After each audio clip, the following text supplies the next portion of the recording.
This is Up Next. I'm Tiziana Deering. A chef in Quincy recently made the finals on arguably one of the biggest TV cooking competitions in the world. I'm going to be doing 4 different sauces for 4 different rice rolls. Laurence Louie didn't win Top Chef, but he says he didn't lose either. Louie runs Rubato HK Café, and his Cantonese and Hong Kong-style cuisine, inspired by the food he grew up with, fueled his rise on the show. I popped by Rubato one morning last week to visit Louie and his wife, Rari Ratzifa. Hi, y'all can come on in. Hi, how are you? Good, how are you? The small restaurant was closed, but still bustling. So this one, sorry.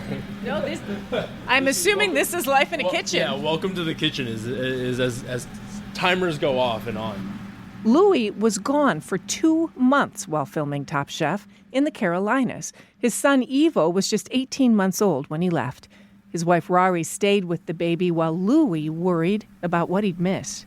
My biggest fear was is he going to remember me? And so I think there were certain moments while I was gone that was particularly difficult. Like he got hand, foot, and mouth while I was gone. And I remember talking to her that week and she's like, things are tough. But it's really the two of you did Top Chef. Whenever I was doing interviews, I kept saying we. And we practiced that, we did this, and they're like, who's we? You're the only one cooking on this show, who's we? And I think a big part of it was because Rari was really the factor that pushed us to do it, because she was this is a huge opportunity. And she's like, it's your responsibility to take that, not just for our family, but also for our friends, our community. Rari, was it worth it? Oh, yes. 100% worth it. Just being able to see him pursue cooking, knowing that my son is going to see this, when he's going to be older, and, he's going to have a role model. And I'm just so glad that Laurence is that. Louie thrived on Top Chef by being true to his roots. He made food important to him and his Chinese American community. And that includes bao, a yeasty steamed bun with savory or sweet fillings. It's often part of dim sum, a traditional meal of small plates and tea.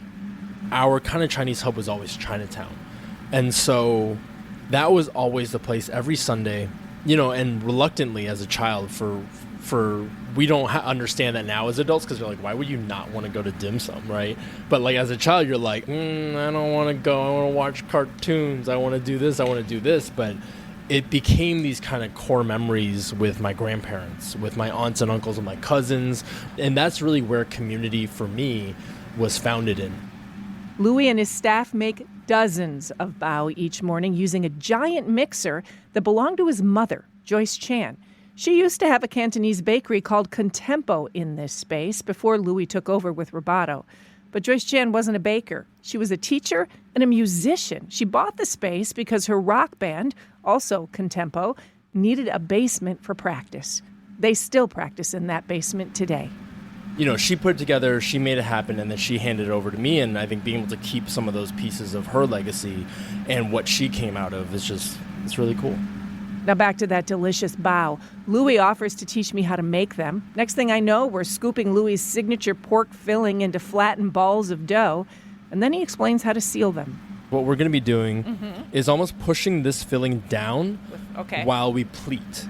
Louie worked at his mother's bakery as a kid, but he didn't want to be a chef professionally. In fact, after school, he worked as a community organizer in Chinatown.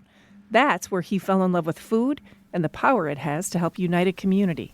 I think more and more so it just felt almost like a superpower to be able to cook food and be oh, you need food for 600 people for a fundraiser? I think I can do that.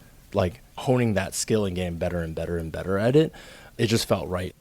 And hone he did. He's fast at what he does. As I work on bao number 1, Louie moves on to a third.